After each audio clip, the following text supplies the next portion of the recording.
Ok, c'est bon. Let's go, on y va.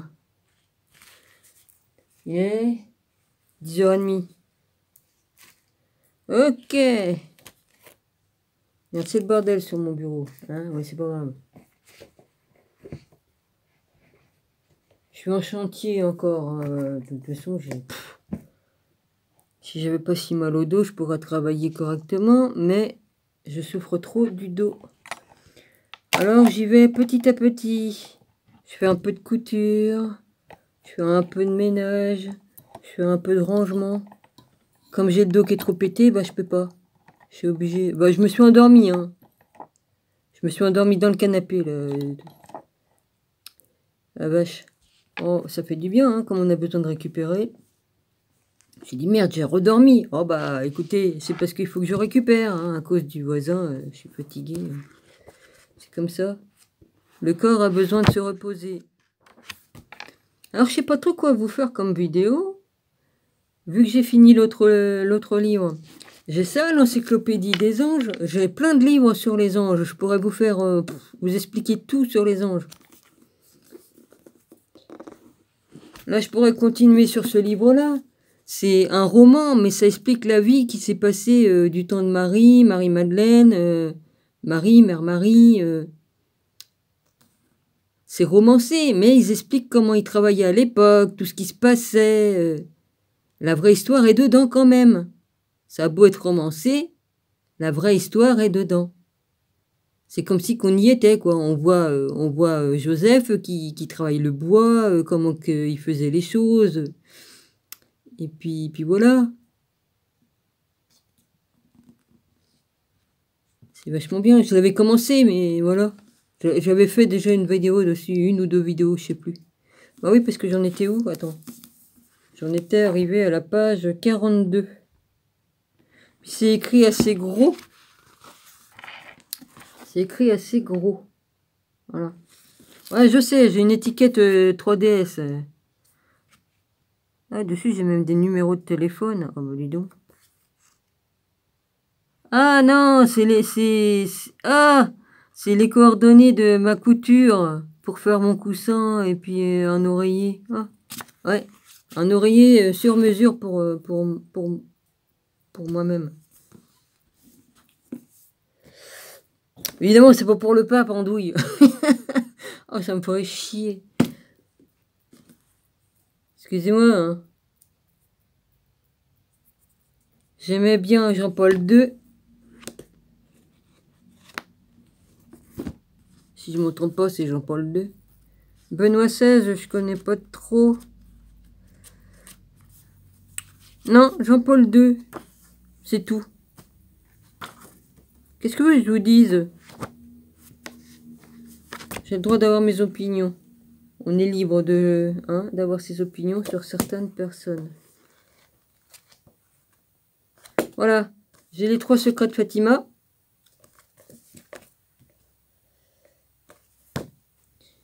J'ai le cas de Sophia, mais ça, je lirai que les passages donc c'est qui parlent de Marie-Madeleine et qui parlent de Mère Marie et puis ce qu'ils ont fait comme études et tout ça, c'est dedans. Ouais.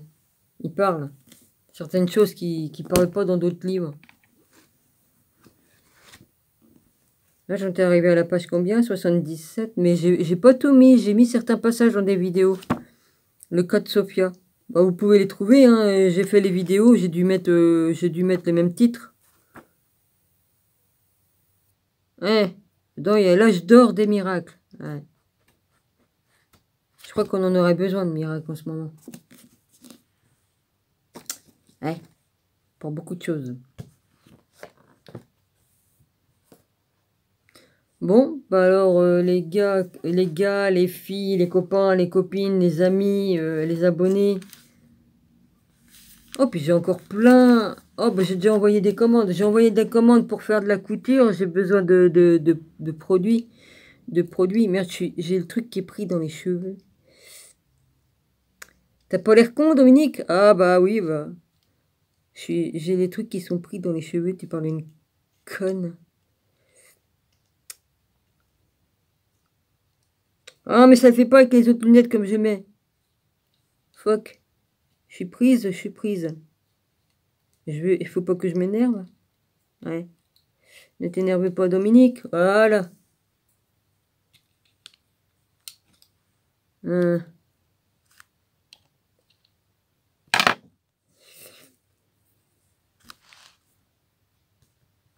Bon alors, qu'est-ce que je fais moi comme livre? Je vais en avoir d'autres, hein, des livres. Ah oui, j'ai commandé des livres sur la couture parce qu'il faut que je m'y remette, hein, faut que je réapprenne parce que j'ai oublié tout ça. Sur le tricotage aussi.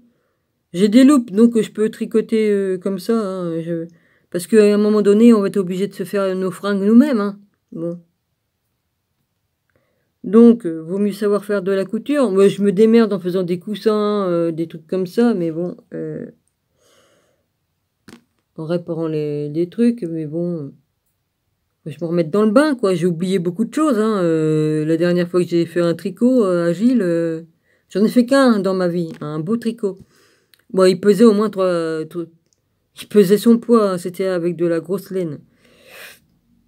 J'en ai fait qu'un. Sous la directive de ma tante, puisque elle sait coudre, elle sait tricoter, tout ça. Non, sinon je savais au crochet, mais j'ai ma main qui est pétée, donc c'est pas facile de faire du travail, du bon travail. Voilà. Donc j'ai commandé tout ce que j'ai besoin, quoi. Puis des livres, comme ça, je vais réapprendre à faire des points. Des points, il y a le point mousse, le point, enfin je sais plus les noms des trucs. Ça me permet de faire ce que j'ai à faire, quoi. Voilà. Puis c'est sûr, tu détricotes des vieux trucs, tu peux retricoter d'autres choses avec, mais bon... Ouais, je suis partie dans les travaux, moi, vas-y. Bon, ma patou, je t'embrasse fort, hein, et je te bénis. Voilà. Je bénis tout le monde, hein.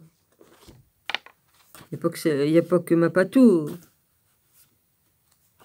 Bon, bah, je vais y aller, moi, dans le truc des anges, si ça vous intéresse. Hein, et puis voilà. J'ai vu que j'ai des vidéos, ils ont fait pas mal de vues, la vache. Hein?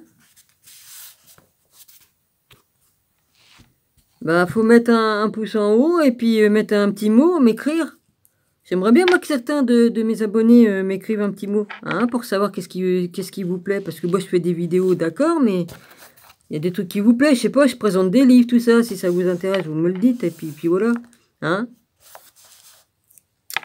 Et puis ceux qui sont à l'étranger, là, qui regardent mes vidéos. Hein? Oh, s'il vous plaît. Mais, franchement. J'ai déjà dit dans mes vidéos.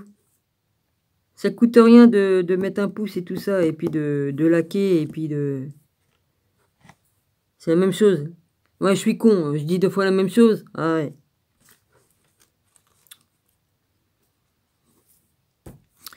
Alors, faut pas que j'oublie, j'ai mis le chauffage pour sécher, parce que comme j'ai fait bouillir des trucs, ça a foutu de la buée. Comme une con, j'ai pas ouvert. Bah, j'allais pas ouvrir, il fait humide dehors aussi, alors je vois pas comment que je peux...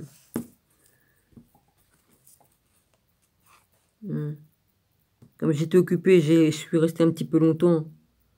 Ah, je me suis fait à bouffer, quoi, des poireaux en salade avec du poireau cuit avec de la tomate.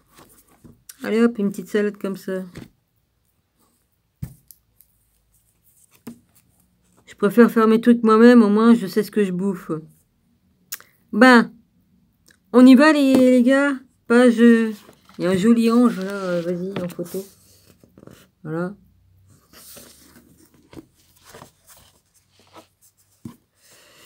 Alors, ah oui, avec ça, bah du coup j'ai la médaille de Fatima.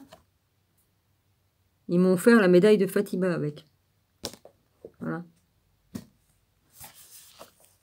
Alors, anthropologie culturelle et religieuse montre combien toutes les populations primitives ont développé des mythes où se retrouvent des esprits terrestres et aériens, tous animateurs. Une définition désormais classique définit l'animisme comme une manifestation d'ordre religieux selon laquelle tous les éléments de la nature sont animés par des esprits, êtres vivants vénérés par l'homme, qui recherchent leur appui et craint leur puissance. Le passage à des esprits supérieurs est évident, alors que des divinités se rencontraient partout ailleurs. Le peuple hébreu intègre anges et démons, hérités de zoroastrisme et des génies proches orientaux à son monothéisme rigoureux. Il voulait démontrer ainsi que, contrairement aux dieux des mythologies, ces êtres ainsi que les étoiles, les fleuves ou le feu avaient été créés par Dieu et demeuraient dans sa stricte dépendance.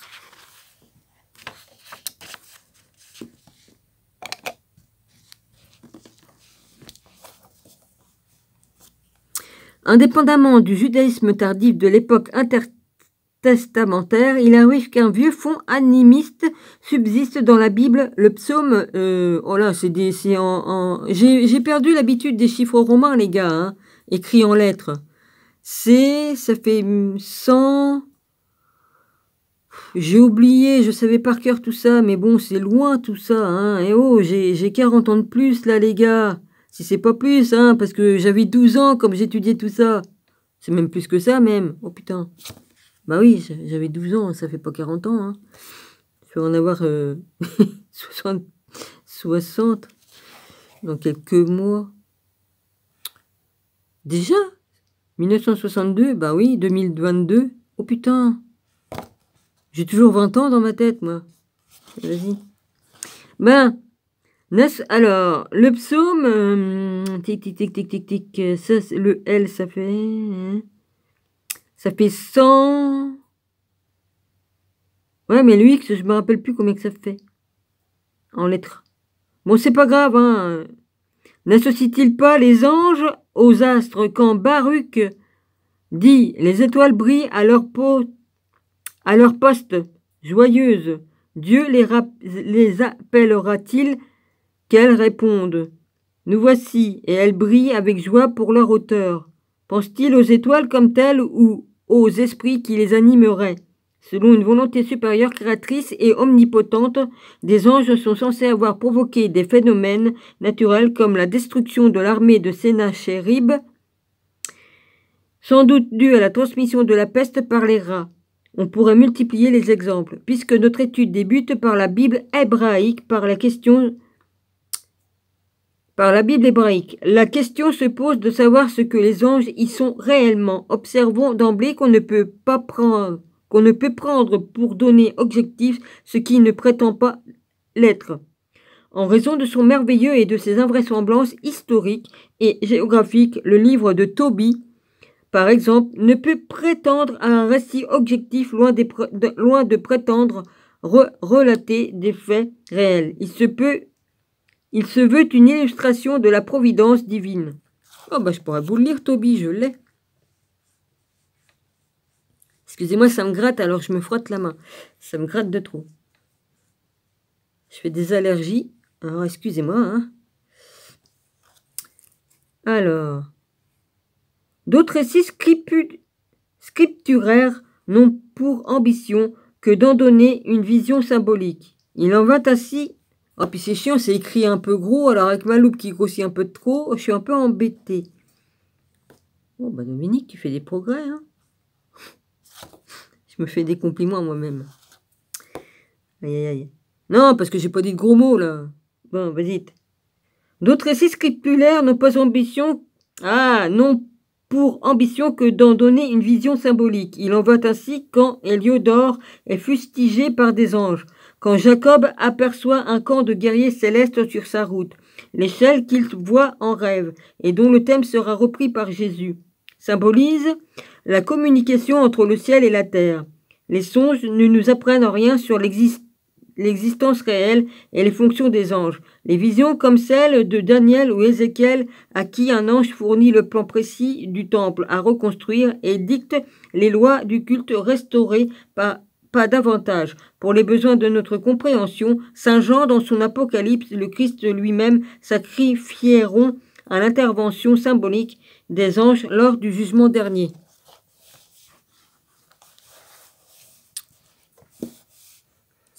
C'est tout près, hein. On y arrive, hein. Bientôt, bientôt.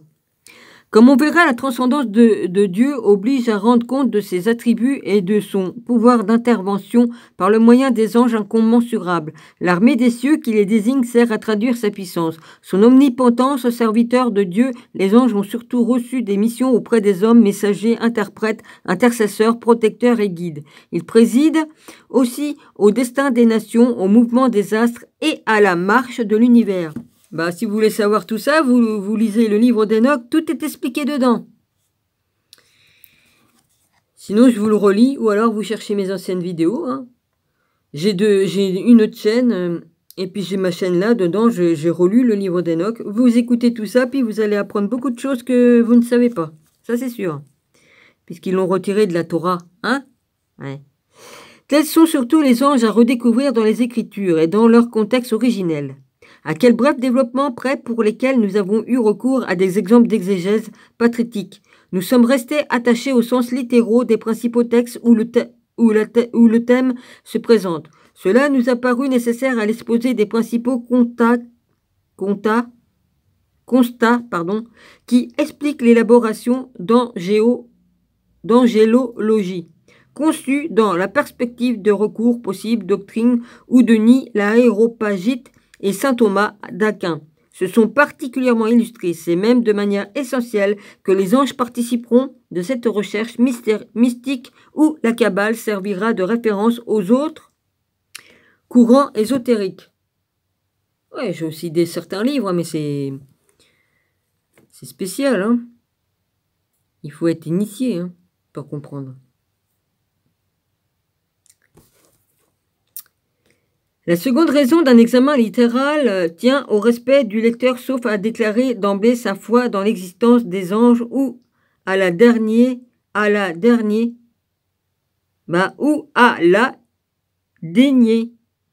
dénier, oui, déni. Excusez-moi, il y a des moments où je bug. Faut pas faire attention, je bug. Une conclusion honnête et nuancée ne pourra émerger qu'au terme d'un examen historique. C'est d'ailleurs pourquoi cette histoire vraie des anges n'a d'autre prétention que d'exposer les conceptions successives, non seulement religieuses ou mystiques, dont ils ont fait l'objet, quoi qu'il en soit, d'une réalité qui échappe en tout cas à nos perceptions habituelles. Oh, les miennes ne sont pas habituelles, mes perceptions. Enfin, que comme tu as des dons et que tu vois des choses, bah, tu les vois, puis c'est tout. Ça fait partie de nous tous. Hein. Si on se réveille, vas-y, hein, ça le fait. Hein. Nous pensons qu'ils peuvent être associés selon l'une ou l'autre tradition à la recherche spirituelle. Ah, ça fait des années que je suis dans la recherche spirituelle. En effet, après plusieurs siècles de critiques matérialistes et de dégradation de sentiments religieux, où ils ont été réduits à des motifs ornementaux ou artistiques, les anges ont connu un regain d'intérêt avec l'occultisme né au XIXe siècle. Excusez-moi, c'est normal, j'ai mangé, donc j'ai des problèmes de digestion. Il a puisé en réaction contre les scientismes tout-puissants se poursuit de nos jours dans la recherche d'esprits célestes et particulièrement protecteurs qu'atteste le succès retrouvé de l'ange gardien. Leur redécouverte est située aussi dans un besoin de renouveau spirituel à l'aube du New Age. New Age, niet. C'est pas bon le New Age. C'est pas bon. Ça amène des mauvaises choses. Si je le dis, je le dis. Hein. Bon, il y en a qui vont pas être contents, mais excusez-moi, hein, je suis obligé de le dire. Hein, le New Age, c'est un piège. C'est un piège à con. Du malin. De l'adversaire, si vous préférez. C'est un piège à con. Ça paraît bien, mais c'est pas bien. Voilà. Et puis, la spiritualité traduit partout et toujours les aspirations ultimes de l'homme confronté à la souffrance et à la mort. Notre approche se conclura sur les interrogations suivantes comme réalité éventuelle. Les anges traduisent des besoins de nos consciences? Ne serait-il pas plutôt leur double, à moins qu'ils ne soient que des projections de l'âme ou de l'esprit en quête d'absolu, de dépassement de notre condition terrestre? Prévenons enfin du peu de place réservée aux démons, anges déchus ou esprits malfaisants que l'on oppose aux anges. Seul a été retenu un minimum indispensable à la compréhension du débat entre le mal et le bien, que les uns et les autres contribuent encore à illustrer. Oh bah je pourrais vous parler moi de tout ça, hein. J'ai d'autres livres, hein. Ils sont épais comme ça, hein. Ils sont épais. C'est un gros livre, hein. Gros livre. Alors, note Edward B. Taylor, Primitive Culture, 2 volumes, 4e édition, Londres, 1903. Bon, je crois pas que ça vous intéresse. Là, je peux lire 35. Il y a 3x, 37, 3x, V7. Là, je sais que ça fait 37.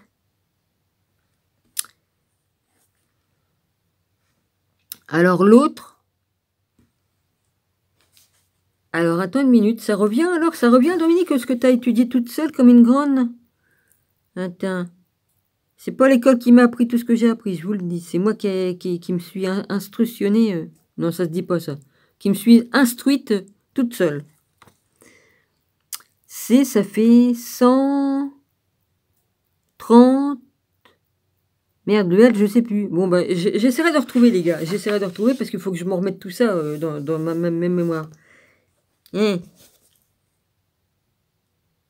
Ok. Alors là, deutérocanonique, écarté du canon hébraïque, il a été admis par la tradition catholique à la suite des 70 traductions grecques de la Bible hébraïque et de la Vulgate, sa traduction latine.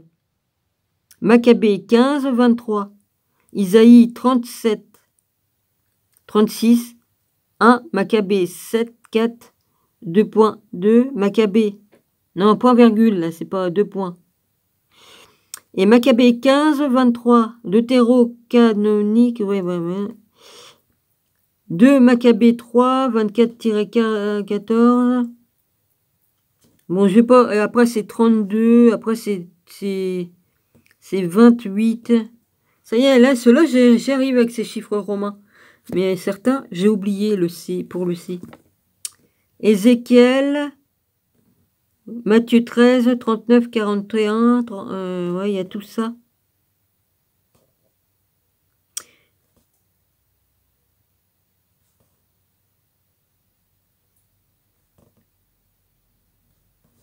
Ok, tout ça. Excusez-moi. Ah, puis il y a aussi des trucs pour le Coran. Ah ouais. Nous nous sommes inspirés des plans d'études objectifs et des données bibliographiques d'André Kaoyo. C'est pas un Q là qu'il y a, je vois pas. Si, Kakuo. On dirait un Q, mais il y a une petite queue de rien du tout. Anges et démons en Israël. Ingénie, anges et démons. Source orientale. 8 Paris Seuil. Ange, astre et cieux, figure de la destinée et du salut. Chalbin Michel. L'Ancien et le Nouveau Testament de Toufi. Ange, démon et djinn en islam. Ingénie, ange et démon. Ibid thème pour le Coran. Ouais. Bah, ceux qui aiment bien les anges, hein, je vous montrerai les photos. Voilà. Alors, on y va. Première partie, fondement hébraïque de l'angélologie, Bible et apocryphe.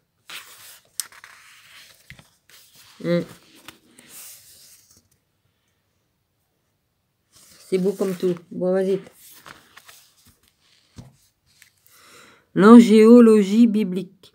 Quand la Bible hébraïque parle des anges de manière générale, elle ne les nomme pas autrement. Louez le Seigneur, vous tous, ces anges, louez-le, vous tous, vous toutes, cette armée, dit le psalmiste. Il arrive que leur nombre soit précisé. Neveu d'Abraham, Lot, est sauvé de la destruction de Sodome et de Gomorrhe par 2 anges, à qui il a donné l'hospitalité. Le plus souvent, les anges sont appelés selon leur catégorie et quelquefois par leur nom propre. Ben oui, les gens, comme ils ont vu qu'il y avait des personnes assez belles physiquement et tout ça, assez beaux, ils ont voulu coucher avec, ils embêtaient l'autre. Oh, présente-nous tes amis, présente-nous. Parce qu'à cette époque-là, c'était Sodome et Gomorrhe. Hein. Ouais. On y est, nous. Nous, on est arrivé à un moment où on est arrivé où c'est que ça va être pire que du temps de Sodome et Gomorrhe. Pire, pire, pire. Bah, c'est la fin, donc évidemment, le mal en met un bon coup. Hein. Ouais. C'est le cas de le dire. Il se déchaîne. Et c'est sa fin qui arrive.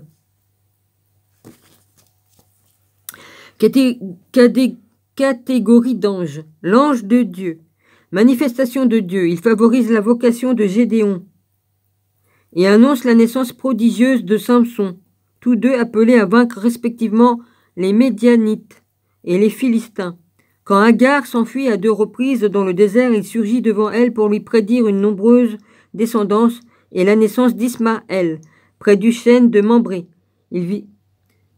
Oh, je ne sais même pas s'il n'existait pas encore, ce chêne-là. Ils l'ont abattu, je crois. Il y a des chênes qui ont plus de 2500 ans. Ils en ont abattu un et il était encore bon.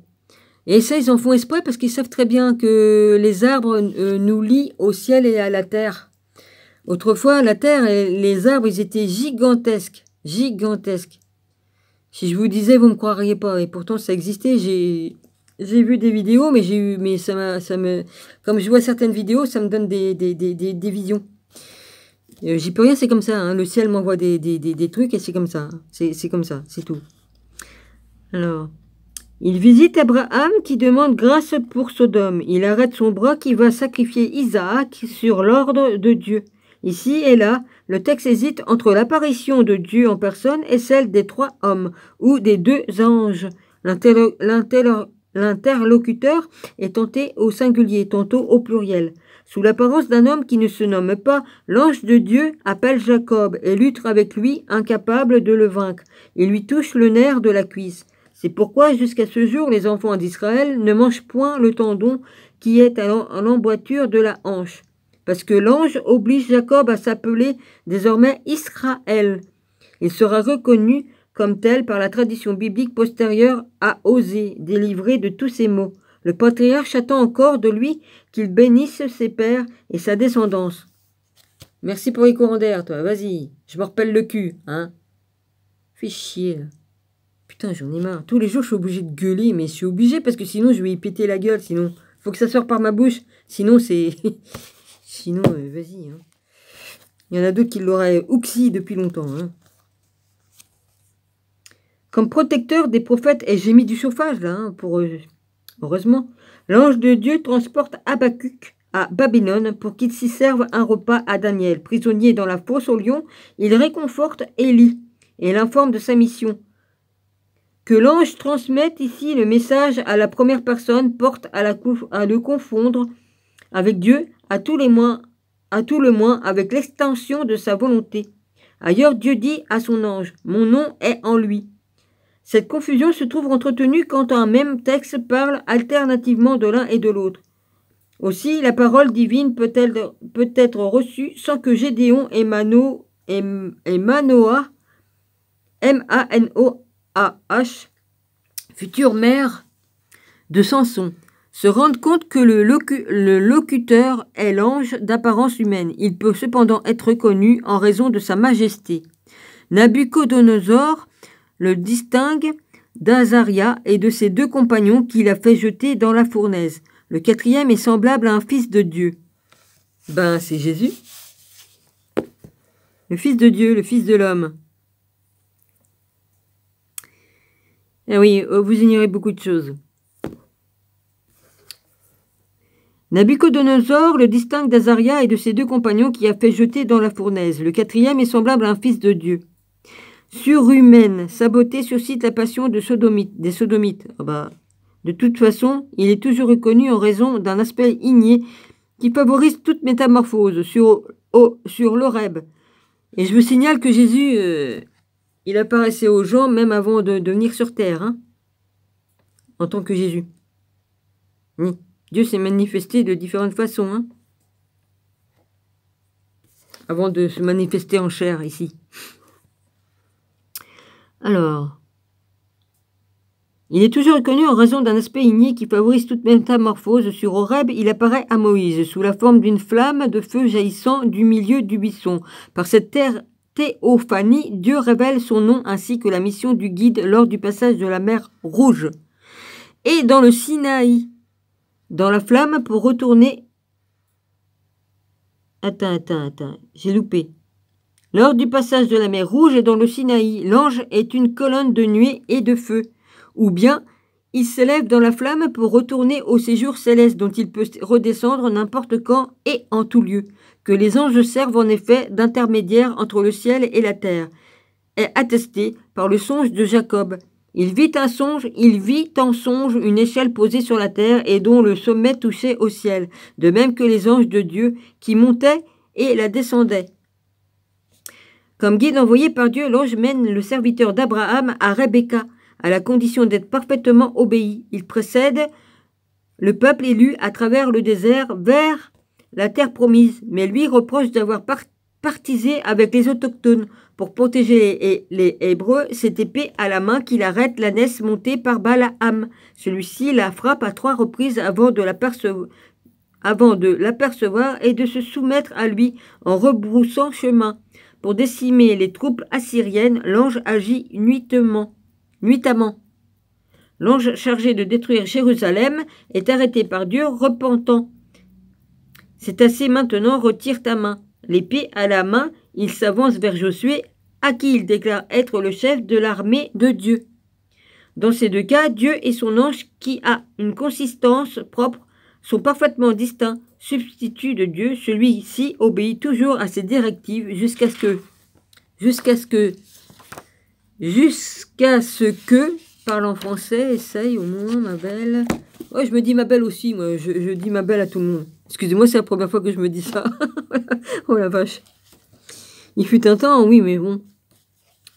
Je suis une vieille bique maintenant. D'autres lui soient donnés, car sa mission consiste à révéler de manière directe et efficace une volonté divine dont l'existence... Oh, on va dire, elle est pas humble. Je suis bien plus humble qu'on peut le croire. Je me montre tel que je suis, mais je suis bien plus humble que certains. Vous ne me connaissez pas. En vérité, ouais, vous ne me connaissez pas. Vous me voyez tel que je suis, mais vous ne me connaissez pas au plus profond. Seul Dieu me connaît au plus profond. Oui, parce que Dieu sonde les reins et le cœur. Hein, voilà. On ne peut rien cacher à Dieu. Alors, d'autres lui soient donnés, car sa mission consiste à révéler de manière directe et efficace une volonté divine dont l'exécution devra toujours correspondre à l'ordre, sinon à l'oracle. Après exil à Babylone, l'ange est définitivement distinct de Dieu, plus que son messager auprès des hommes. Il devient comme son premier ministre. On a emprunté au cours humain avec souverains entourés de vaisseaux, de courtisans, de fonctionnaires et qui dépêchent des ambassades uniquement chargées d'exécution. Mais s'il se trouve pour lui un ange intercesseur, un d'entre les 1000 qui annonce à l'homme la voie qu'il doit suivre, Dieu a compassion de lui. Il dit à l'ange, délivre-le afin qu'il ne descende pas dans la fosse. Au vrai, c'est la transcendance volontairement imprimée à Dieu de plus en plus lointain et invisible, dont le tétragramme sacré Yahweh, YHWH,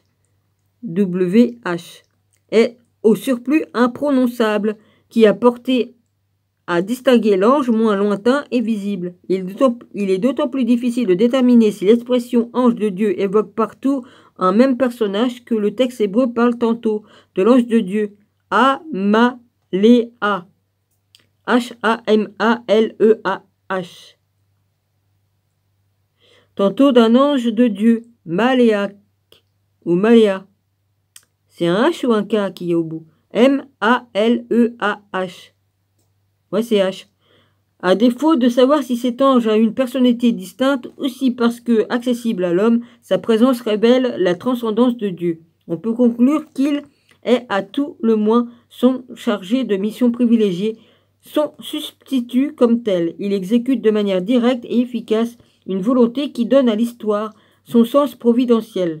Des appellations ange de Dieu et ange du Seigneur, déjà présents dans la Genèse, le Nouveau Testament, ne retiendra que la seconde ou Seigneur, qui correspond à Adonai, réfère à l'attribut divin de miséricorde.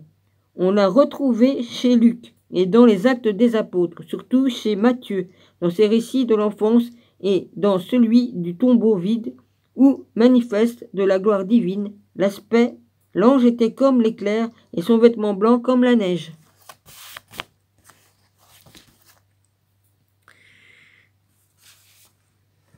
Invisibles, les chérubins et les séraphins sont la garde d'honneur de Dieu. Les chérubins. Origine. D'essence divine, les démons assyro-babyloniens étaient à l'origine les esprits des morts. Non différenciés entre bons et mauvais esprits, ils pouvaient encore signifier vent, souffle de vie, âme. C'est pourquoi, outre les démons maladies, les démons ailés et ceux de la nuit, les 7 mauvais démons furent assimilés à des souffles montés de l'enfer, à des puissances maléfiques, ayant pris la forme de vents mauvais. Quant aux bons démons ou génies, ils étaient invoqués pour la protection de la maison, de la ville, du temple et du palais. En plus de la déesse et du dieu personnel, ils protégeaient aussi chacun contre les atteintes des mauvais démons. Divinités ou génies auxquels sacrifices et offrandes étaient rendus, des taureaux ou des bœufs géants, des lions et des sphinx de calcaire, de bronze ou de pierre gardaient l'entrée des temples. Faut pas oublier la grande pyramide de Gizeh. À l'origine, c'était le temple de Yahweh là-bas. Ah bah si vous me croyez pas, vous me croyez pas, hein. Le sphinx, c'était pas un sphinx, hein. C'était un lion. À l'origine. On voit bien que la tête, elle n'est pas d'origine, hein, là, sur le sphinx. Elle est beaucoup trop petite pour la statue. Hein.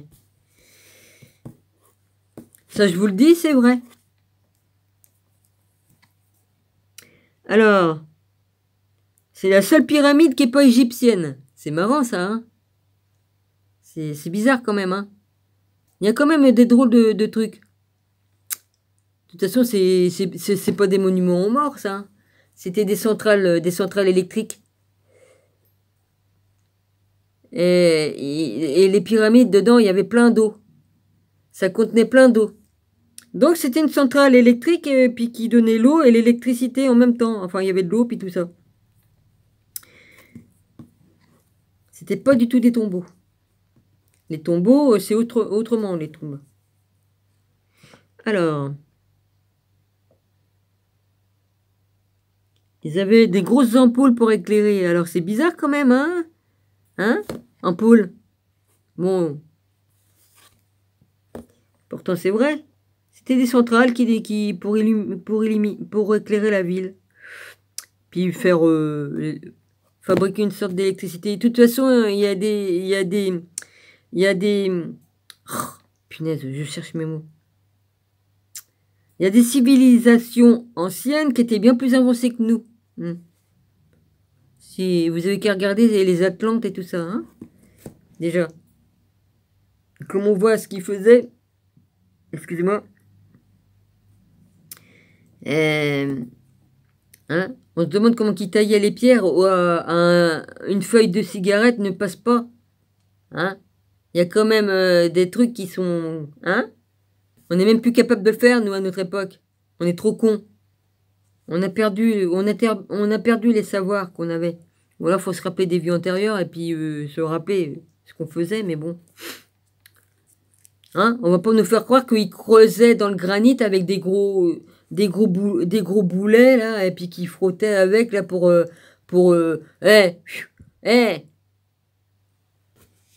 c'est impossible, ça. Ils nous ont raconté des tas de conneries. Et puis des burins et tout ça, non. Ils avaient autre chose. De toute façon, j'ai tout étudié. J'ai étudié tout.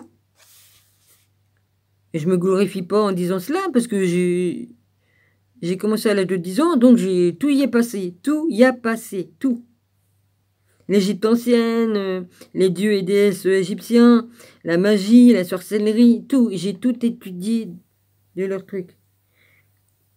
Pas seulement dans le truc, hein. J'ai lu le Grand et le Petit Albert aussi, hein. Vas-y. Hein. Après, je l'ai foutu en l'air. Hein. C'était trop dégueulasse. J'ai dit, je veux au moins le lire une fois. Ouais.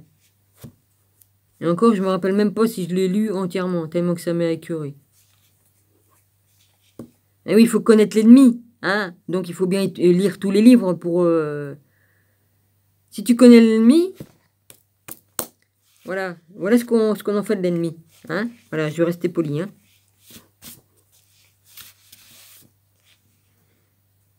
Alors, divinité ou génie auquel sacrifices et offrandes étaient rendus, des taureaux ou des bœufs géants, des lions et des sphinx de calcaire, de bronze ou de pierre gardaient l'entrée des temples. C'est ainsi que la divinité du second rang K-U-A Ribu, taureau ailé à face humaine, tourné vers les visiteurs avec tiare entouré de cornes, était vouée à la garde des portes des cités, des palais et des temples. Cela ressortit dans la pensée magique à un rite de protection du seuil à situer dans les rites de fondation. À ce qui paraît, les statues y bougeaient. Donc ils avaient une technologie. Parce qu'une statue ne peut pas bouger sans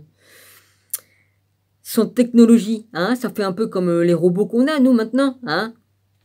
Il disait qu'il y avait des statues géantes qui bougeaient et puis qui éclairaient des yeux et tout ça. Donc ils avaient bien une technologie... voilà, qu'on a oubliée. On sait que l'arche d'alliance était un coffre en bois d'acacia gardé par deux kéroubim, dont les ailes déployées abritaient les tables de la loi. Du milieu des deux kéroubim, dit Dieu à Moïse, « Je te dirai tout ce que je commanderai par toi aux enfants d'Israël. » Comme Moïse entrait dans la tente de réunion pour parler avec Dieu, il l'entendait lui parler du haut du propriatoire. Je l'ai pas là-dedans, c'est le truc là, vite. Non, je l'ai, mais dans... Je l'ai le truc. Je l'ai, mais pas là.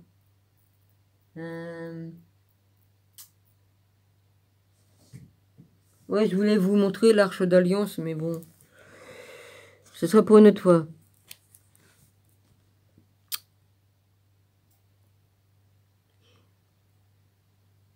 Merde, du coup, je sais plus d'où c'est que j'en suis. Ouais, c'est ça. À partir d'Isaïe, c'est sûr que j'étais là. Non, l'arche d'alliance, elle est par là. Il formait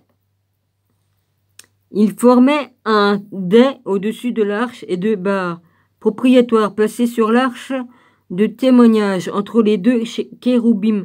Et il parlait avec Dieu. Ces deux kéroubim étendaient leurs ailes sur l'emplacement de l'arche et ils formaient un dais au-dessus de l'arche et de ses barres. Les kéroubim sont souvent représentés comme des lions ou des bœufs à tête humaine. Dans le temple décrit par Ézéchiel, ils ont deux faces, l'un d'homme et l'autre de lion. En plus d'accompagner Dieu, ils gardent et protègent les lieux sacrés, l'arche, le sanctuaire et le paradis terrestre, dont ils éloignent l'homme.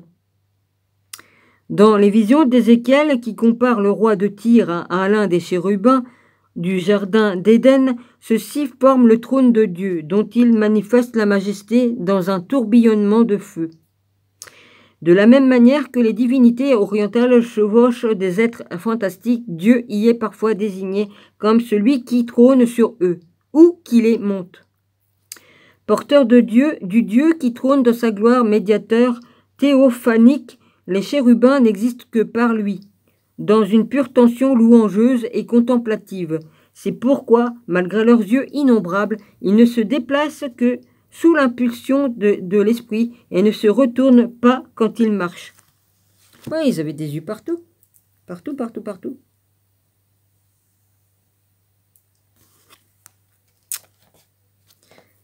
Alors, peints ou sculptés, les chérubins entrent dans la panoplie liturgique. Bien qu'originellement distincts, ils seront répertoriés et classés au premier rang des anges. Par l'Apocalypse, le pseudo-Denis les situera sous le séraphin. Ah, vous avez qu'à lire le livre d'Enoch, hein. Je vous jure qu'il y a tout dedans. Et ça n'a pas plu aux catholiques. Excusez-moi, on va me dire que j'arrête pas de m'en prendre à eux, mais je m'en prends pas à eux. Ils ont écarté des livres. Bah même là, les juifs, ils ont écarté le livre d'Enoch. Hein, il faisait partie de la Torah. Voilà. Je dis la vérité sur un ou sur l'autre, ça soit... voilà, peu importe, hein, je dis la vérité, c'est tout. Je suis là pour ça, d'ailleurs, hein, vas-y. Peint, c'est pas pour rien qu'on m'a remis ici, hein, vas-y, hein. Peint ou sculpté, les chérubins entrent dans la panoplie liturgique. Bien que originellement distincts, ils seront répertoriés et classés au premier rang des anges par l'Apocalypse, le pseudo-Denis. Ouais, je sais, je suis reparti sur le truc que j'ai déjà lu. Les situations sous le séraphin CF.infra, avant que la tradition chrétienne définitivement établie donne la primauté aux archanges. Les séraphins. Dans la mythologie et l'iconographie du Proche-Orient, le séraphin était des êtres plus ou moins divinisés, hybrides, célestes et donc ailés aux caractéristiques humaines ou animales. Statues et bas-reliefs représentant des taureaux ailés, des sphinx, des griffons, des hommes avec 3 paires d'ailes et un serpent dans chaque main. À partir d'Isaïe 6, les séraphins, autrement dit, on prononce comme ça, les gars, S-E-R-A-P-H-I-M. Oui, c'est ça, séraphin. Autrement dit, les ardents ou ceux qui brûlent apparaissent dans la Bible comme des créatures célestes ignées au service exclusif de Dieu, alors que les kéroubim portent le char. Ils se tiennent au-dessus du trône divin qui abrite de leurs 6 ailes. Ailleurs, ils désignent une espèce de serpent tout à fait particulière. Leur rôle de gardien du trône céleste et d'intercesseur dans la hiérarchie des anges sera confirmé par la liturgie chrétienne parce qu'il privilégiera leur fonction purificatrice. Le pseudo-Denis les classera en premier pour représenter le ciel et le feu. Séraphins à 4 et à 6 ailes seront respectivement peints en bleu et en rouge. La tradition patristique verra dans cette symbolique leur promptitude à exécuter les moindres volontés du Créateur. Reprise chrétienne du 3 fois Saint. Saint, Saint, Saint est le Seigneur, le Tout-Puissant, le Dieu créateur de la terre et du ciel. Reprise chrétienne du 3 fois Saint. Hymne à la transcendance divine. Le 3 fois Saint des séraphins réapparaîtra dans l'Apocalypse de Jean. Ces 4 animaux avaient chacun 6 ailes et autour et au-dedans étaient plein d'yeux. Et ils ne se donnaient du repos ni jour ni nuit, disant Saint, Saint, Saint est le Seigneur Dieu Tout-Puissant qui était et qui est et qui doit venir. Bon, je me suis pas trop trompé, mais bon. L'Église reprendra la trisagion à 2 moments importants de sa liturgie comme acclamation finale à la préface qui ouvre la prière eucharistique et dans l'adoration de la croix lors du vendredi saint. Basile le Grand, ça fait 4, insistera sur la directive de l'esprit, de la direction de l'esprit dans la composition et dans la récitation de la louange par les séraphins Cyril de Jérusalem. Alors, numéro 4, en précisera les effets. Nous disons cette doxologie qui nous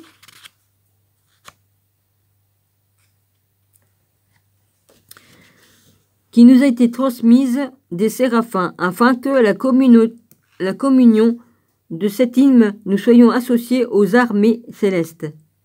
Par ailleurs, la plupart des pères de l'Église y verront une annonce du mystère de la Trinité, mentionné dans les actes du concile de Chalcédoine 451, l'hymne sera conservé dans la liturgie eucharistique de nombreuses églises protestantes, les églises byzantines et d'Orient.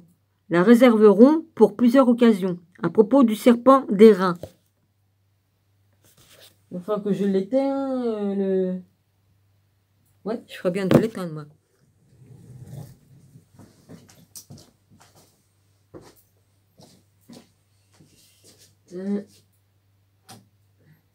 Oh, Dominique, t'as fait une connerie, là. Il fallait déjà éteindre avant, parce que là, ça fait une étincelle. Ça du coup à se mettre un peu d'électrocution dans la tronche.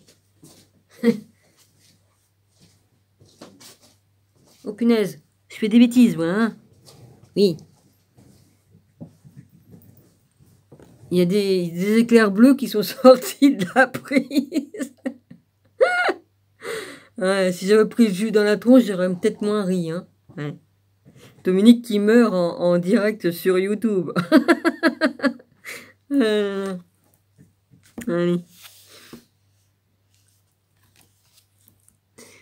Alors.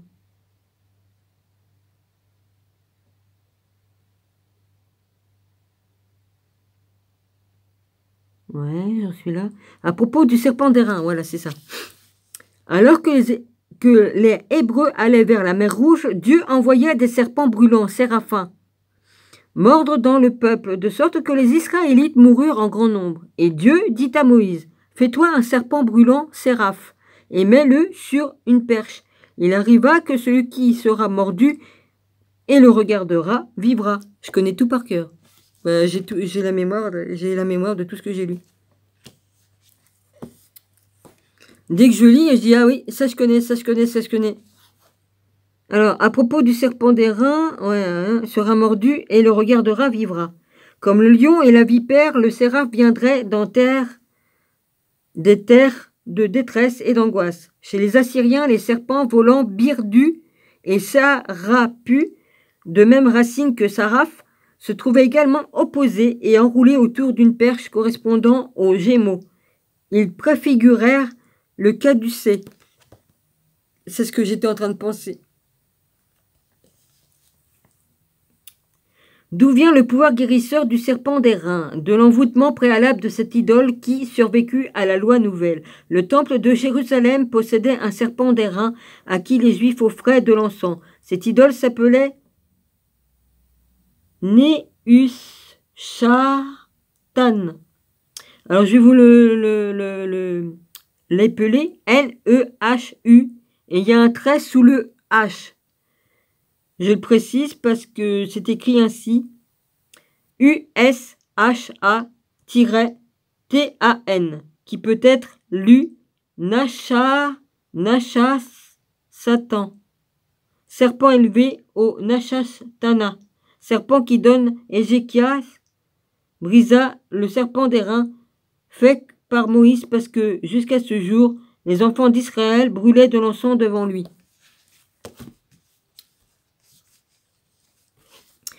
On peut parler d'une multitude d'anges dont certains sont envoyés aux hommes pour les garder dans toutes les voies. Les plaies d'Égypte comme envoi de mauvais anges, mauvais anges représentent une mission dévastatrice que Dieu confie à des anges plutôt qu'à des démons. On parle à ce propos d'anges destructeurs ou exterminateurs. Cette notion se retrouva dans l'Apocalypse de Saint Jean avec les 4 anges destructeurs d'une partie des hommes, plus précisément avec l'ange des abysses, expressément appelé l'exterminateur. La multitude incommensurable des anges constitue et magnifie la cour céleste. Dieu a établi son trône dans le ciel, il est béni par ses anges. Les puissants exécuteurs de ses ordres, louez-le, vous tous les anges. Non, c'est pas ça qui est écrit. Louez-le, vous tous ces anges. On parle aussi parler d'un camp, C-A-M-P. Jacob reprit la route et des anges de Dieu le rencontrèrent. Jacob dit après les avoir vus, ceci est le camp de Dieu. Ce camp est occupé par l'armée des anges. Comme Josué s'apprête à combattre, il voit un homme martial qui lui dit être un chef de l'armée de Dieu. Il va soutenir Israël contre Jéricho. D'ailleurs, dans les textes qui parlent de son armée, Dieu est parfois qualifié de IHVH. Ça est Boat.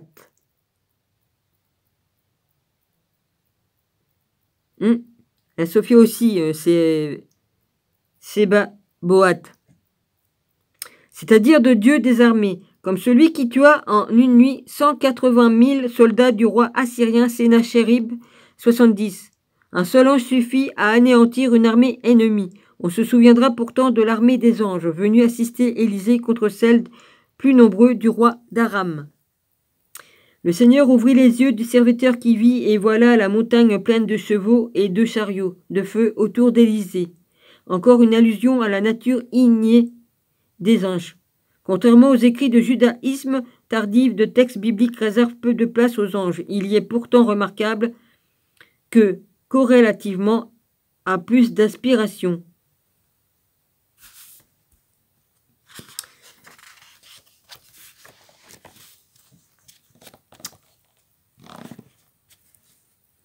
Rencontrés dans le monde invisible, ces intermédiaires, généralement anthropomorphes, se manifestent à l'exemple de l'esprit envoyé à Achab. Revenons à cette cour peuplée d'anges à la fois fondateurs, ministres et serviteurs quand ils forment son camp. On parle de l'armée de Dieu, ou des anges, qui combattra sous ses ordres. Pour signifier qu'ils relèvent d'un monde supérieur à celui des hommes, il est question des fils de Dieu, des béné, alors B-E-N-E-Y, Elohim, ou de ceux du Très-Haut, des saints, de l'armée du ciel, ou des armées célestes, de la grande assemblée des saints, ou celle de Dieu, avec laquelle il viendra juger la terre. C'est pour souligner la proximité de Dieu que anges et saints sont parfois synonymes. Les anges pour qui le pain constitue la manne céleste se qualifiaient de forts, de vaillants ou de sublimes. Leur sainteté les oblige à rester vigilants. La spiritualité des anges se manifeste par des capacités surnaturelles qu'ils peuplent le ciel et se déplacent dans les airs justifient les ailes qui accompagnent les représentations figurines des séraphins dans le temple de Jérusalem et sur les objets sacrés. Fils de Dieu et géant.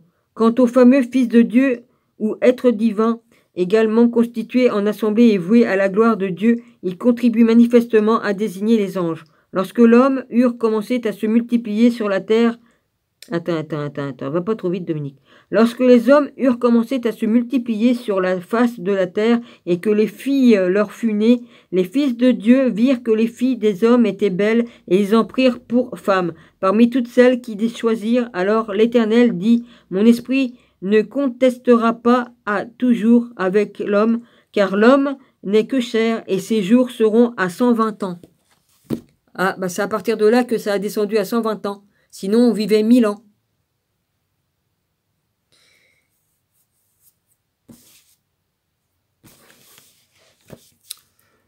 Les géants Néphilim étaient sur la terre en ce temps-là, après que les fils de Dieu furent venus vers les filles des hommes et qu'elles leur eurent donné des enfants, ce qui a donné les Néphilim.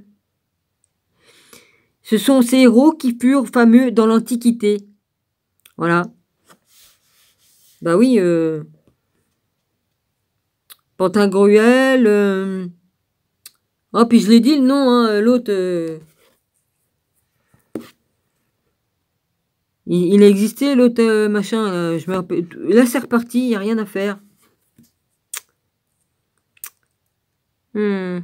Hercule. Voilà. Ce texte qui est en fait closé se contente de relations et l'existence antédiluvienne d'une race fabuleuse de géants qui avaient la taille de leur père, fils de Dieu. Ils étaient géants, bah oui. Ou égrégores, mais étaient mortels comme leur mère, fille de l'homme. Bah oui, ils étaient mortels. Bah oui, obligés. Ils étaient croisés avec des hommes, des humains, des femmes.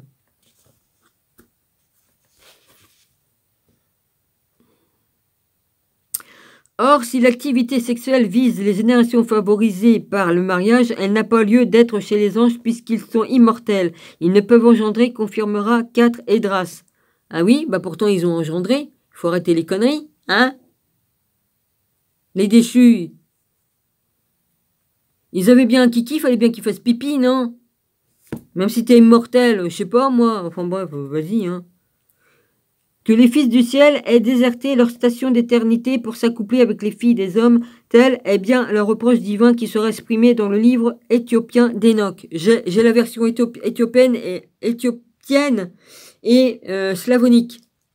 Et puis j'ai le livre d'Enoch que Jésus il aimait beaucoup.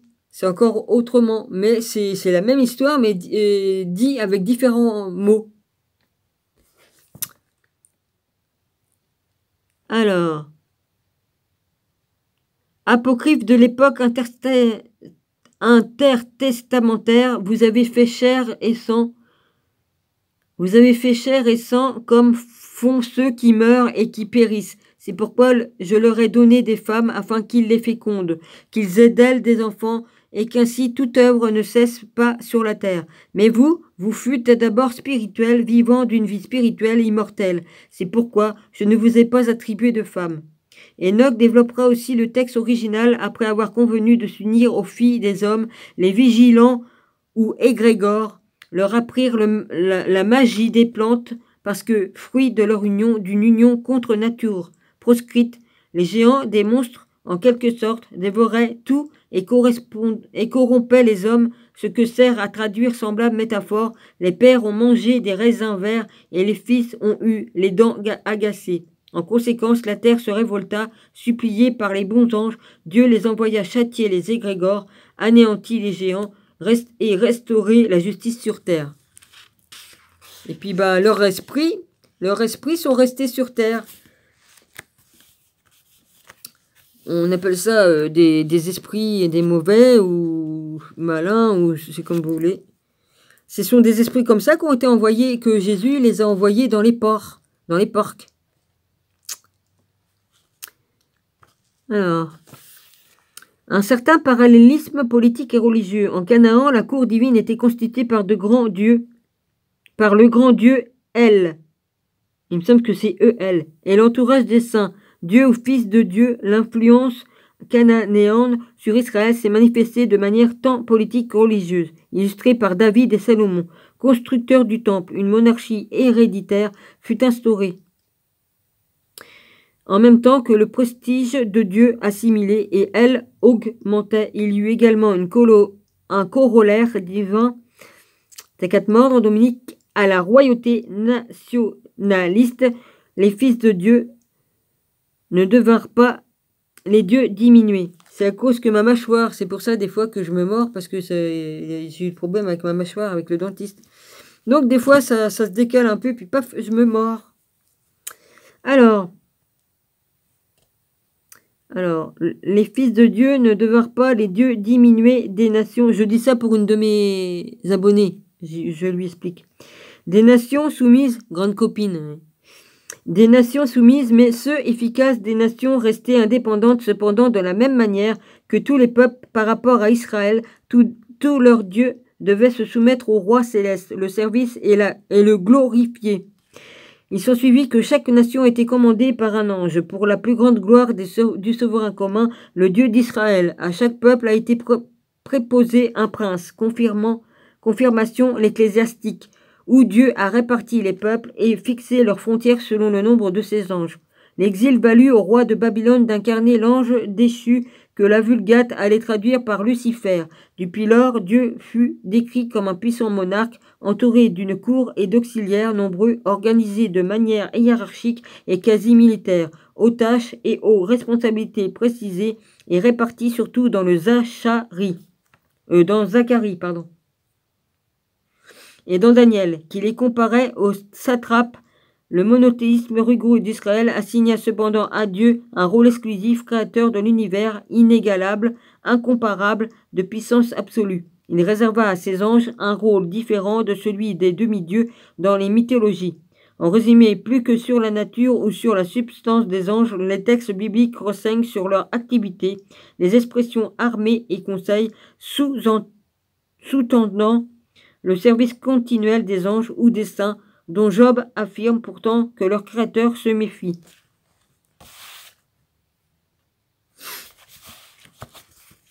La louange à Dieu peut s'accompagner d'intercession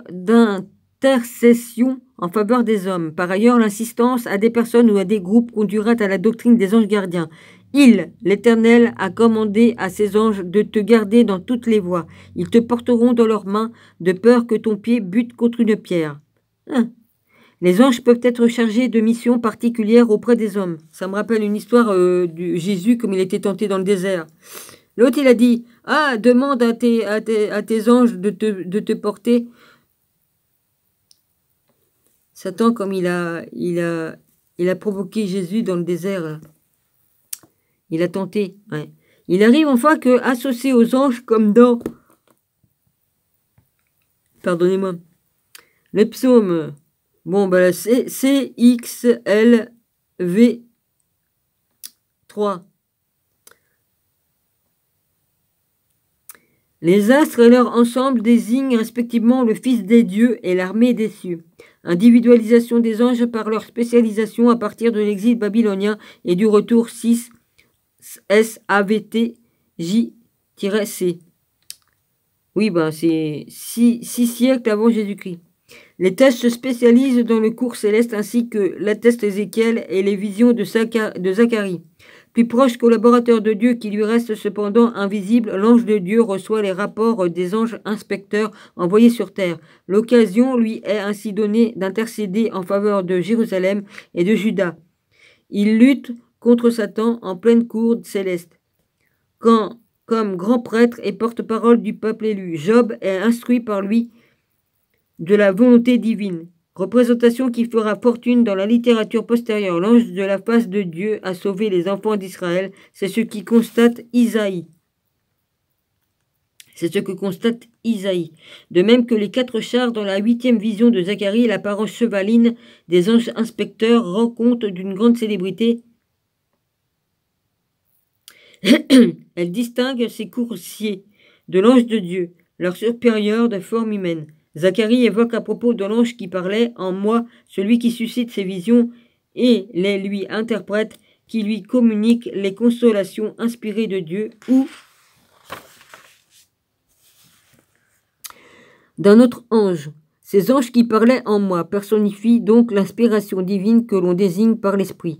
7 esprits se tiennent devant le trône de Dieu. Ce sont là les 7 anges dont Raphaël qui précise qu'ils sont debout et que Jean évoquera de manière si intense dans son Apocalypse. Également membre de la Cour suprême, le Satan reçoit de Dieu la mission d'inspecter la terre, de lui en rendre compte et d'exécuter ses sentences. Pourquoi le Satan, c'est-à-dire l'opposant, alors qu'il avait eu pour consigne de ne pas nuire à Job? Il fit faussement rapport d'une infidélité qui serait sanctionnée par des nouvelles épreuves. C'est pourquoi l'opposant désigne ici celui qui exécute les ordres qu'il a insidieusement suggérés à Dieu. Quand le Satan accuse Josué en pleine cour céleste, l'ange de Dieu le rabroue. Sa nocivité ressort d'autant plus que son hostilité envers le grand prêtre d'Israël est censée englober la nation et la qualification d'adversaire. Devient ce nom propre qui le désigne précisément.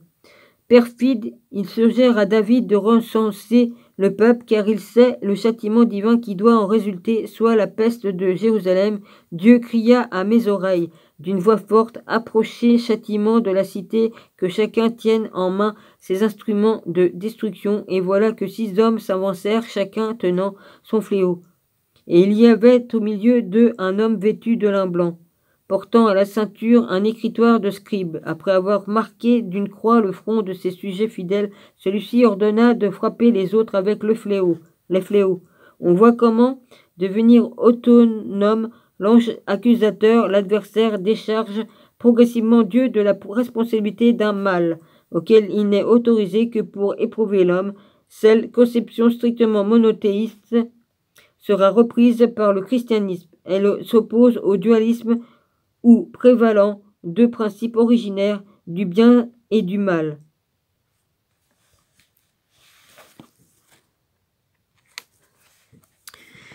Individualisation par les dénominations. Dieu est innombrable en raison de sa transcendance, mais preuve de la personnalisation et de la spécificité croissante des anges. Certains d'entre eux sont nommés et en leur responsabilité précise. Raphaël, accent d'acclamation. Oui, comme ça fait la boucle comme ça. Je sais même plus, moi, vas-y. J'ai du mal en ce moment, vas-y. Le Saint-Ange du Seigneur, guérisseur de Tobie et de Sarah, son nom signifie donc Dieu a guéri. Gabriel, ou force de Dieu, l'ange interprète des visions de Daniel. Michael, Michel, qui est comme Dieu, grand prince de la cour céleste dont le nom même témoigne la transcendance de Dieu absolument inégalable.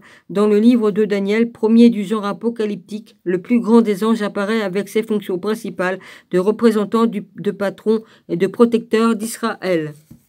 Oh, ben je l'ai pris comme protecteur, moi.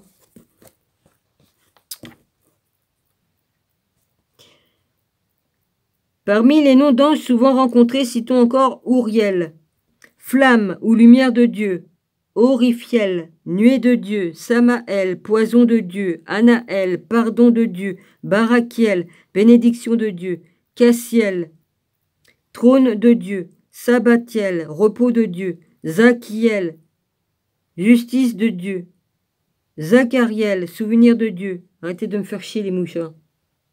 Fuck. Je me demande si c'est pour l'adversaire qui s'amuse à me faire chier avec des mouches comme ça. Non mais c'est pas possible ça. Je suis pas la seule en plus qui a eu des problèmes comme ça. J'ai une de mes connaissances, une amie, le même problème. C'est bizarre quand même. Hein.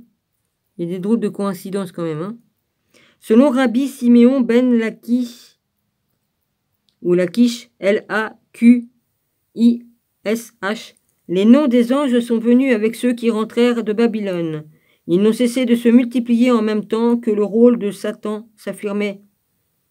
Ils contribuèrent à la multiplicité des dieux et des esprits à Babylone. La place que certains y tenaient dans l'astrologie et l'influence croissante du mazdéisme dans l'Empire, les fondements du monothéisme d'Israël n'en furent cependant pas affectés, car la spécialisation des anges ne servit qu'à manifester de manière médiate les multiples facettes de providence divine.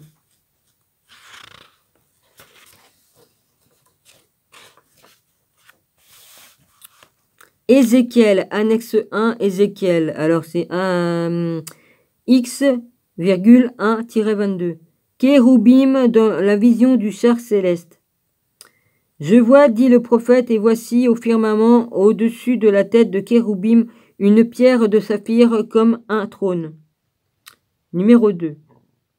Excusez-moi, j'ai mangé de l'ail, donc vas-y. Hein. Il, Dieu, dit à l'homme vêtu de lin, qui est son messager, vient dans les intervalles de la roue du char, sous le kéroub, remplit tes poignets de braise de feu, dans les intervalles entre les kéroubim, et jette-les sur la ville. À la venue de l'homme, le kéroubim se tiennent à la droite de la maison. La nuée habitée par Dieu remplit la cour intérieure. La gloire de Dieu s'élève au-dessus du kéroub sur le palier de la maison. La nuée remplit la maison. La cour est pleine de la fulguration de la gloire de Dieu. La voix des ailes des kéroubim s'entend jusque dans la cour extérieure, semblable à la voix de Shadaï. S-H-A-D-D-A-I. Du Tout-Puissant, quand il parle. Il vient et se tient près du rouage, l'homme vêtu de lin, à qui il est ordonné, prend le feu entre les intervalles de la roue, entre les intervalles de kéroubim. Par respect pour Dieu, ce n'est pas l'homme, mais le kéroub qui prend le feu et le lui transmet. Le geste du kéroub a permis à l'homme d'apercevoir une main humaine sous les ailes des kéroubim. Je vois, poursuit le prophète, les 4 roues sous les kéroubim, une roue sous un kéroub et une autre sous un autre kéroub. La vision des roues est comme l'œil de la pierre de Béryl. Leur vision est d'une seule ressemblance pour les 4 quand leur rouage est au milieu du rouage.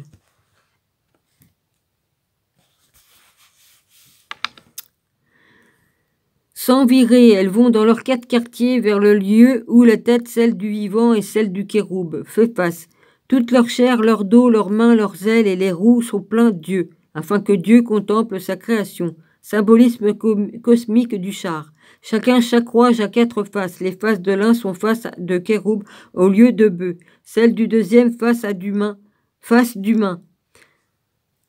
Symbole d'intelligence. Celle du troisième face de lion. Symbole de royauté. Celle du quatrième face de vautour. Symbole de légèreté. Les kéroubim s'élèvent. Quand les kéroubim vont, les roues vont auprès d'eux. Quand les kéroubim soulèvent leurs ailes en élévation au-dessus de la terre, les roues ne virent pas davantage. À leur arrêt, ils se tiennent à leur élévation, ils s'élèvent, oui, le souffle du vivant est avec eux.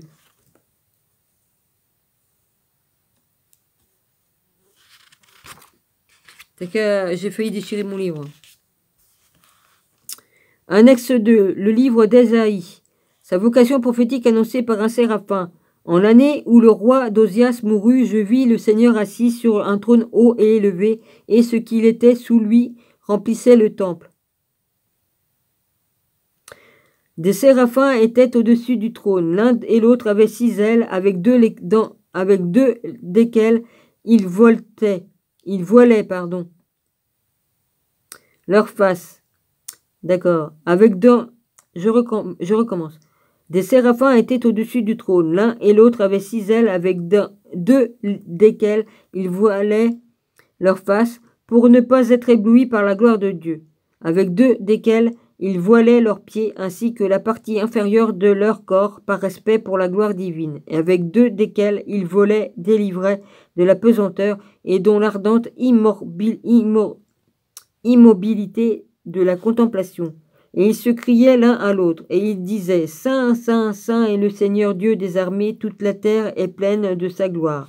Et les linteaux du gond furent ébranlés par la voix des anges qui criaient, et la maison fut remplie de fumée. Et je dis: Malheur à moi, parce que moi je me suis tu, parce que moi je suis un homme souillé par mes lèvres, et que j'habite au milieu d'un peuple qui a les lèvres souillées, et que j'ai vu le roi Seigneur des armées de mes yeux. Envers moi, voilà, c'est des séraphins, et dans sa main était un caillou qu'avec des pincettes il avait enlevé de l'autel.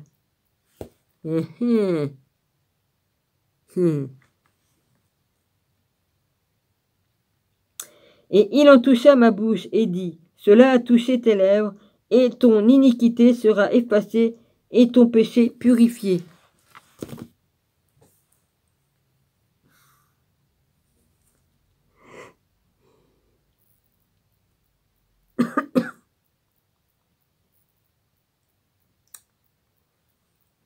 Arrêtez de me faire chier. Chut. Alors, psaume, bon, je peux pas dire le numéro parce que 168. 168 CXLV ou 111 ou LLL, je sais pas. C'est pas des I ou des II majuscules. Il n'y a pas de point sur les I majuscules. 1-2, sauf exception pour lesquelles la référence sera indiquée. Les extraits sont tirés de la Sainte Bible polyglotte Strad d'après le Vulgate. 7 volumes, Paris à Roger et F. chez Modvide, 1900-1909. Genèse 19, 1-24. Il apparaît dans la Genèse 4 fois dans les Nombres, 9 fois dans Samuel, 1 fois dans les Rois, 3 fois dans les Psaumes, 2 fois dans l'Exode, 1 fois dans les Juges, 19 fois dans les Chroniques, 5 fois dans Isaïe, 1 fois dans Zacharie, 6 fois. Dans Isaïe 1 fois, et après c'est marqué, et dans Zacharie 6 fois. Oui, parce que moi je vais trop vite, et puis vas-y. 4 Juges 6, 11-23 et 13, 2-22. 5 Genèse. Oui, ben ça sert à rien que je vous lise ça.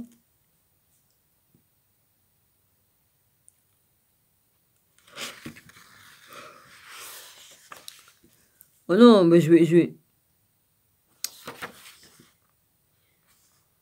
Dans le Juge, dans Louis II, sur les textes originaux hébreux et grecs, nul on trinitarien, Bible Society pour la société. Ouais.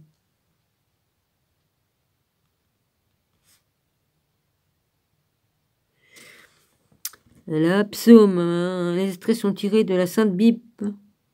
Il apparaît dans la Genèse 4 fois dans les Nombres, 9 fois dans Samuel. Ouais, bon. Abraham renverra sa servante Agar et leur fils Ismaël.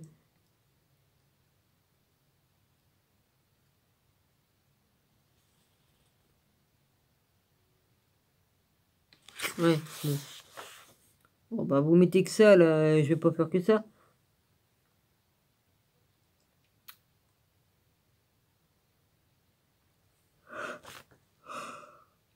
Oh, c'est chiant. Adonai, non prononcé, Shem Adnu, qui signifie Seigneur, est substitué au nom lu Shem Havaya. La tétragramme IHVH, imprononçable et que l'on rend à tort par Yahweh, nous traduisons donc par Dieu éventuellement, par Seigneur, Seigneur Dieu. Ok. Et il 1 et 2, un annonce faite à Joseph de la naissance de Jésus, de la fuite en Égypte et du retour à Nazareth. Terme acadien Q-A, Q, plus loin A, Rébu signifie bénir. Sa correspondance hébraïque Borak a donné Kéroub, Kérouim, d'après les encyclopédies Universalis Thesaurus Index T.1, virgule Paris. Je sais pas ce que j'ai fait à ma main, mais ça gratte.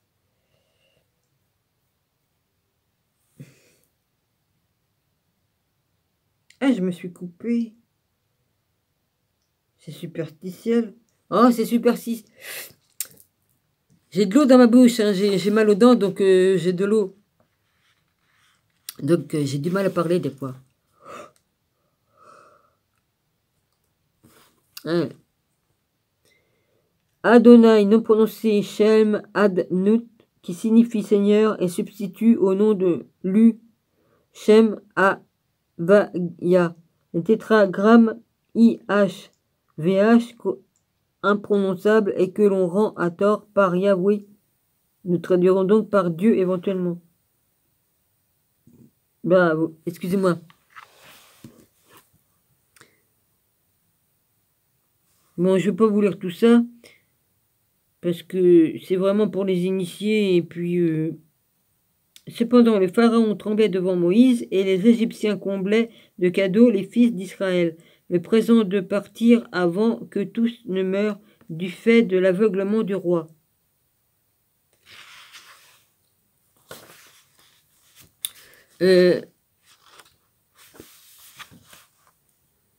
Dieu a dit à Moïse, « L'heure est venue au milieu de la nuit, je ferai éclater ma puissance. Voici la Pâque de Dieu, vous sacrifierez un agneau et vous le mangerez. Vous mettrez son sang sur les montants et les linteaux des portes de vos maisons. Alors je reconnaîtrai vos maisons et je ne laisserai pas le destructeur vous frapper. » Moïse répéta ces paroles aux enfants d'Israël. Ils se prosternèrent et firent ce que Dieu avait dit. Mettant du sang de l'agneau sur les portes de toutes leurs maisons, au milieu de la nuit, un grand cri déchira l'Égypte. Dans chaque maison égyptienne, le fils premier-né était mort. Au palais, des serviteurs vinrent réveiller le pharaon et le conduisirent à la salle où reposait son fils aîné, son héritier. On notera l'existence de la responsabilité collective chez les peuples anciens. Il était donc naturel qu'un Dieu vengeur châtie les mauvais rois dans leur sujet, ainsi que les parents dans leur descendance.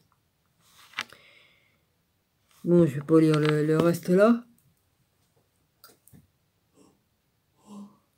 Oh, j'ai problème de digestion, c'est chiant.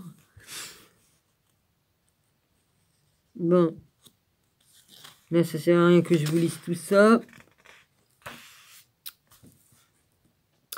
Une équivoque due à la forme latine Tobias a fait que le livre a souvent été intitulé Tobie.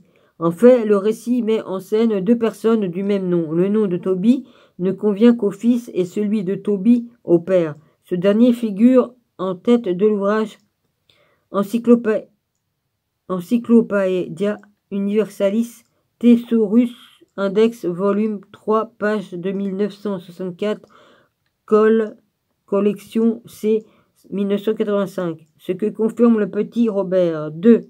Dictionnaire universel des noms propres alphabétiques et analogiques, 9e édition 1985, page 1787. On écrit parfois à tort livre de Tobie pour confusion entre Tobie et son fils Tobie. Bien que pieux, juste et respectueux du rite d'asservissement des morts, dans ce velissement des morts, Tobie est aveugle. Il demande à Dieu de mourir en même temps que Sarah, une patiente qui vit ailleurs, et dont les 7 mains ont été successivement tués pendant la nuit.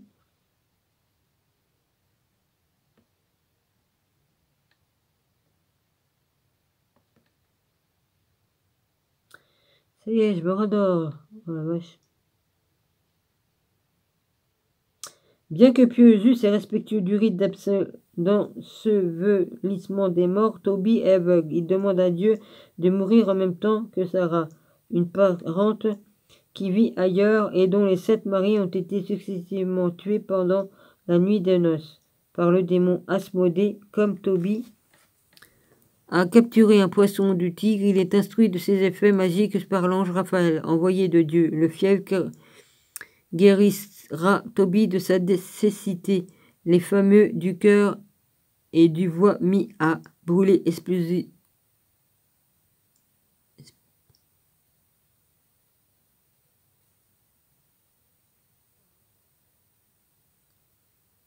Autant que possible jusqu'à l'examen de la Kabbale, nous adopterons des transcriptions phonétiques françaises.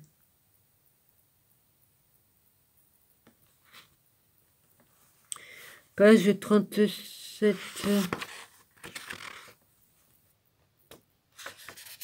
Oh, c'est dommage que c'est pas en couleur. Je vais arrêter là, hein, les gars. Ouais, je vais arrêter là.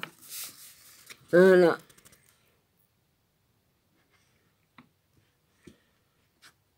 Voilà. Je continuerai à la page 39. L'angélologie à l'époque interstamentaire. J'ai froid, j'ai la chair de poule. J'ai la chair de poule.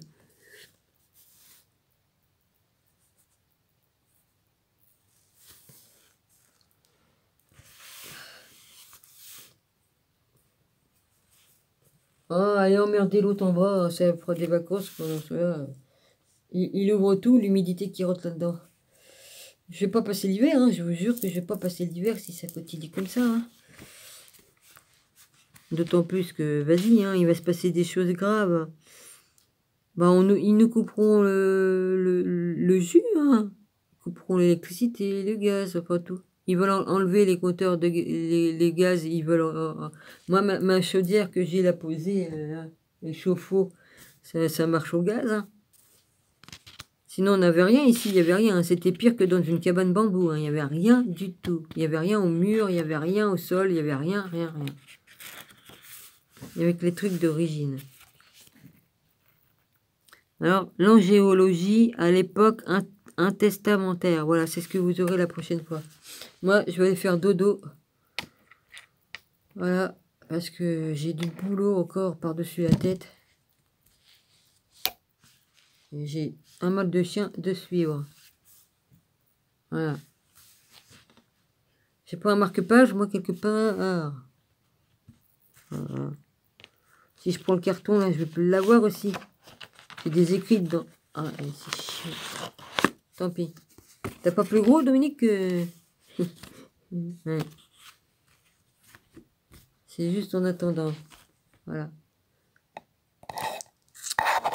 Je vous embrasse tous. Soyez tous bénis. Oh, j'aurais pu encore continuer, hein, le double, hein, mais non, je suis fatiguée. Voilà. Je vous souhaite une bonne nuit. Je vous bénis tous et puis à la prochaine. Voilà. Merci. N'oubliez pas de mettre un pouce, les autres qui sont pas abonnés, là. Et puis de vous abonner. Je donne pas d'ordre, mais bon. On veut bien jouir de mon travail, mais on veut pas me... Comment on appelle ça? M'encourager. Ouais.